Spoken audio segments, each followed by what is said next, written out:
જય શ્રી કૃષ્ણ મિત્રો, તમારા બધાનું સ્વાગત છે આપણી યુટ્યુબ ચેનલ સત્સંગ માર્ગમાં। આજે આપણે ભાગવદ ગીતા અધ્યાય 5 કર્મ સંન્યાસ યોગ વિશે વાત કરવાના છીએ। આગળના અધ્યાયની લિંક મેં ડિસ્ક્રિપ્શનમાં આપેલી છે।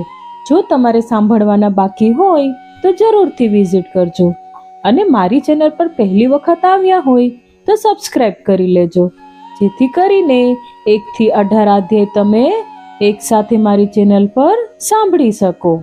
અને વિડીયો ગમે તો લાઈક અને શેર કરવાનું ભૂલતા નહીં।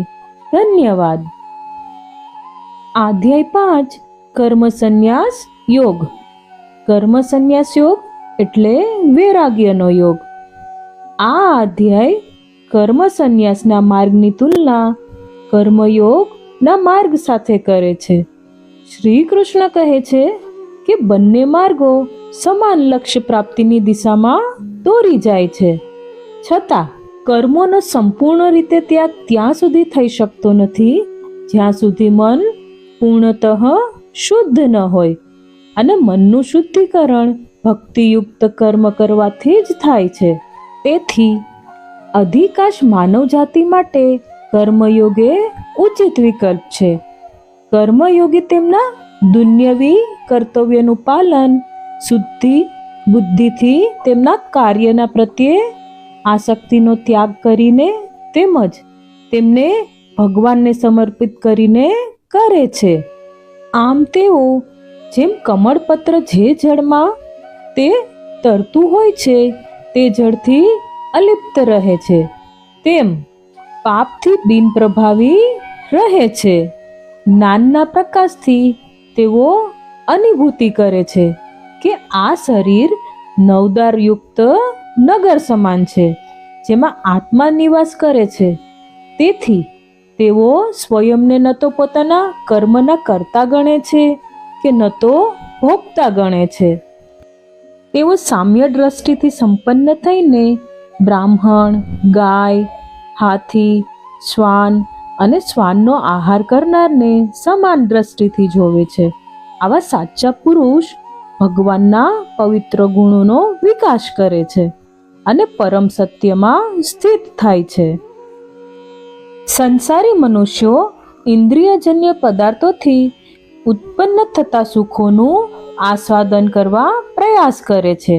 તેઓ જાણતા પણ નથી કે આ પ્રકારના સુખો વાસ્તવમાં તો દુઃખનો સ્ત્રોત છે, પરંતુ કર્મયોગીને તેમાં આનંદ પ્રાપ્ત થતો નથી। તેઓ તેમની અંદર ભગવત આનંદનું આસ્વાદન કરે છે। આગળ આ અધ્યાય ત્યાગના માર્ગનું વર્ણન કરે છે।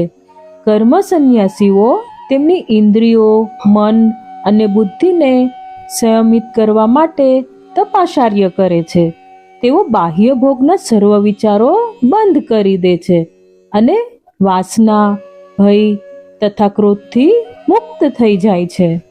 ભાગવત ભક્તિ દ્વારા તેમની તપશ્ચર્યાને પરિપૂર્ણ કરે છે તથા ચિરસ્થાયી શાંતિ પ્રાપ્ત કરે છે। અર્જુને કહ્યું, હે શ્રી કૃષ્ણ, તમે કર્મ સંન્યાસની પ્રશંસા કરી અને તમે કર્મયોગનો પણ ઉપદેશ આપ્યો। કૃપા કરીને નિશ્ચિતપણે મને કહો કે આ બંનેમાંથી અધિક શ્રેયકર કયો માર્ગ છે?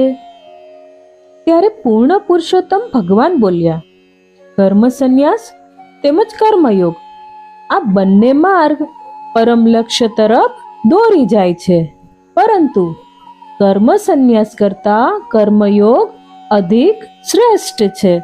તે કર્મયોગી જે ન તો કોઈ કામના ધરાવે છે ન તો દ્વેષ કરે છે, તેને નિત્ય સંન્યાસી માનવો જોઈએ। સર્વદ્વંદથી રહિત તેઓ માયકી શક્તિના બંધનોથી સરળતાથી મુક્તિ પામે છે। કેવળ અજ્ઞાની જ સાંખ્ય તથા કર્મયોગને ભિન્ન કહે છે। જેઓ વાસ્તવમાં જ્ઞાની છે તેઓ કહે છે કે આમાંથી કોઈ એક માર્ગનું સારી રીતે અનુકરણ કરીને આપણે બંનેનું ફળ પ્રાપ્ત કરી શકીએ છીએ। જે પરમ અવસ્થા કર્મ સંન્યાસની સાધના દ્વારા પ્રાપ્ત થાય છે તે ભક્તિયુક્ત કર્મ દ્વારા પણ પ્રાપ્ત થાય છે. તેથી જેઓ કર્મ સંન્યાસ અને કર્મયોગને એક સમાન જોવે છે તે વાસ્તવમાં વસ્તુને તેના યથાવત રૂપે જોવે છે. ભક્તિયુક્ત કર્મ વિના સંપૂર્ણ વૈરાગ્ય કઠિન છે. હે મહાભુજાઓવાળા અર્જુન, પરંતુ જે મુનિ કર્મયોગમાં નિપુણ હોય છે તે શીઘ્રતાથી પરમેશ્વરને પ્રાપ્ત કરે છે. જે વિશુદ્ધ ચિત્ત ધરાવે છે અને જે મન તથા ઇન્દ્રિયોને વશમાં રાખે છે તેવા કર્મયોગીઓ સર્વ આત્માનું સર્વ પ્રાણીઓમાં દર્શન કરે છે. એવો મનુષ્ય સર્વ પ્રકારના કર્મોનું પાલન કરતો હોવા છતાં કદાપી લિપ્ત થતો નથી.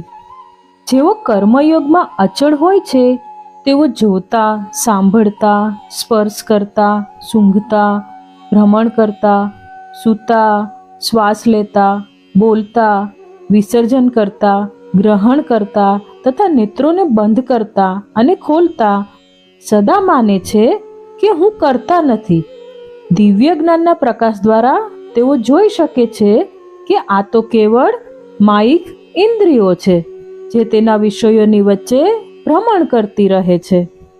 જે મનુષ્યો આ શક્તિનો ત્યાગ કરીને પોતાના સર્વ કાર્યો ભગવાનને સમર્પિત કરી દે છે તેઓ જેમ કમળ પત્રજળથી અસ્પર્શ રહે છે તેમ પાપથી અલિપ્ત રહે છે.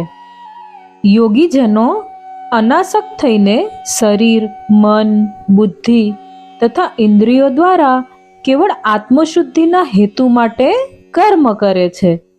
કર્મયોગી સર્વ કર્મો ભગવાનને સમર્પિત કરીને શાશ્વત શાંતિ પ્રાપ્ત કરે છે. જ્યારે તેઓ કે જે ભગવાન સાથે ચેતનાથી જોડાયેલા નથી અને પોતાની કામનાઓથી પ્રેરિત થઈને સ્વાર્થના ઉદ્દેશથી કર્મ કરે છે તેઓ તેમાં બંધાઈ જાય છે, કારણ કે તેઓ તેમના કર્મના ફળ પ્રત્યે આસક્ત હોય છે.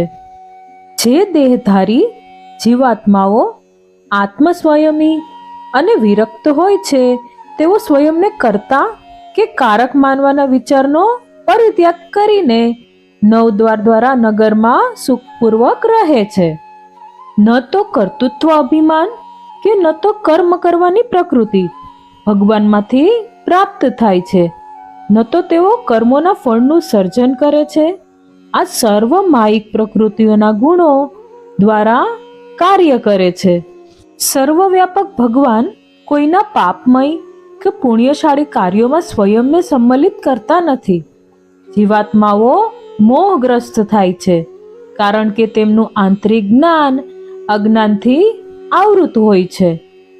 પરંતુ તેઓ કે જેમનું આત્મા અંગેનું અજ્ઞાન દિવ્ય જ્ઞાન દ્વારા નષ્ટ થઈ ગયું છે તેમના માટે તે જ્ઞાન પરમ તત્વને એ રીતે પ્રગટ કરે છે જેમ સૂર્યથી દિવસમાં સર્વ પ્રકાશિત થઈ જાય છે. તેઓ જેમની બુદ્ધિ ભગવાનમાં દ્રઢ થયેલી છે, જેઓ ભગવાનમાં પુણ્યત્યા તલ્લીન રહે છે, જેઓ સંપૂર્ણ રીતે ભગવાનમાં દ્રઢ શ્રદ્ધા રાખીને તેમને પરમ લક્ષ્ય માનીને ભગવતમય થઈ જાય છે, તેવા મનુષ્ય શીઘ્રતાથી એ અવસ્થાએ પહોંચી જાય છે કે જ્યાંથી પુનઃ પાછા ફરવું પડતું નથી. તેમનું અજ્ઞાન જ્ઞાનના પ્રકાશથી નષ્ટ થઈ જાય છે. વાસ્તવિક જ્ઞાની દિવ્ય જ્ઞાનમય ચક્ષુ દ્વારા બ્રાહ્મણ, ગાય, હાથી, શ્વાન અને શ્વાન પક્ષીને સમાન દ્રષ્ટિથી જુએ છે. જેમનું મન સમદર્શિતામાં સ્થિત હોય છે તેઓ આ જ જન્મમાં જીવન અને મૃત્યુના ચક્રના બંધનમાંથી વિજય પ્રાપ્ત કરી લે છે. તેઓ ભગવાનના દોષરહિત ગુણો ધરાવે છે અને તેથી પરમ સત્યમાં સ્થિત હોય છે. ભગવાનમાં સ્થિત દિવ્ય જ્ઞાનની દ્રઢ સમજણ પ્રાપ્ત કરીને તથા મોહથી પ્રભાવિત થયા વિના તેઓ ન તો સુખદ વસ્તુની પ્રાપ્તિનો હર્ષ અનુભવે છે ન તો દુઃખદ અનુભવોનો શોક કરે છે. જે મનુષ્યો બાહ્ય ઇન્દ્રિય સુખો પ્રત્યે આસક્ત નથી તેઓ દિવ્ય આનંદની અનુભૂતિ સ્વયંમાં જ કરે છે. યોગ દ્વારા ભગવાન સાથે એક્ય હોવાના કારણે તેઓ અનંત સુખનો અનુભવ કરે છે. ભૌતિક ઇન્દ્રિયોના સંસર્ગથી ઉત્પન્ન થનાર સુખ સંસારી મનોવૃત્તિ ધરાવતા લોકો માટે દેખીતી રીતે આનંદપ્રદ હોય છે, પણ ખરેખર દુઃખનું ઉદ્ભવ સ્થાન છે. હે કુંતી પુત્ર, આવા સુખનો આદિ અને અંત હોય છે, અને તેથી જ્ઞાની પુરુષો તેમાં આનંદ લેતા નથી. તે મનુષ્ય યોગી છે જે શરીરનો ત્યાગ કરવા પૂર્વે કામનાઓ તથા ક્રોધના આવેગોને ચકાસી લેવા સક્ષમ છે, અને કેવળ તે સુખી છે. જે લોકો તેના અંતરમાં સુખી છે, ભગવાનના આનંદનું અંતરમાં આસ્વાદન કરે છે અને અંતર્જ્યોતિથી પ્રકાશિત રહે છે, તેવા યોગીઓ ભગવાન સાથે એક્ય સાંધે છે અને માયિક જીવનમાંથી મુક્ત થઈ જાય છે.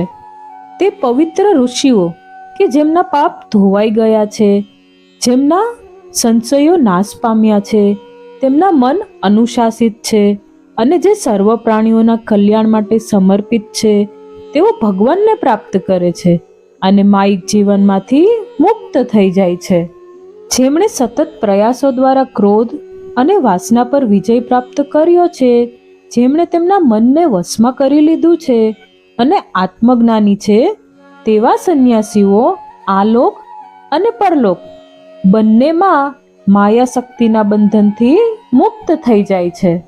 બાહ્ય ઉપભોગના સર્વ વિચારોને બંધ કરીને, દ્રષ્ટિને બે ભમરોની વચ્ચે કેન્દ્રિત કરીને, નાસિકામાં શ્વાસ અને ઉચ્છ્વાસના પ્રવાહને સમ કરીને અને એ રીતે ઇન્દ્રિય, મન અને બુદ્ધિને નિયંત્રણ કરીને યોગી ઈચ્છા, ભય અને ક્રોધથી સ્વતંત્ર બનીને સદૈવ મુક્ત રહે છે.